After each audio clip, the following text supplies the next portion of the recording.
श्री स्वामी समर्थ. उद्या 6 जानेवारी 2026 आहे. या दिवशी संकष्ट चतुर्थी आहे. वर्षाची पहिली अंगारक चतुर्थी आहे. या दिवशी भगवान गणपतीचा अभिषेक करायचं, पंचामृताने स्नान घालायचं. स्नान घालताना गणपती अथर्व शीर्षाचं पठण करायचं.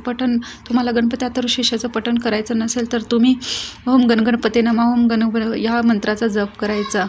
गणपती बाप्पांची स्थापना करायची. हळदी कुंकू अक्षता व्हायची, लाल फूल व्हायचं. त्यानंतर प्रसाद म्हणून गुड खोबऱ्याचा नैवेद्य ठेवायचा. अगरबत्ती, दिवा, धूप सर्व लावायचं. या दिवशी तुम्ही गणपती अथर्व शीर्षाचं पठण 11दा करायचं. 11दा जमलं नसेल तर तुम्ही एकदा गणपती अथर्व शीर्षाचं पठण करायचं. त्यानंतर फलश्रुती पण म्हणायची. आणि या दिवशी हे जे आपण पंचामृताचं स्नान घातलं हे पाणी सर्वांना तीर्थ म्हणून द्यायचं. घरात लहान मुलं असतील तर त्यांना आवर्जून द्या, कारण की ते गणपती बाप्पा बुद्धीचा देवता आहे. म्हणून लहान मुलांना हे पाणी आवर्जून द्या आणि गणपती मंदिरात जा दर्शनाला.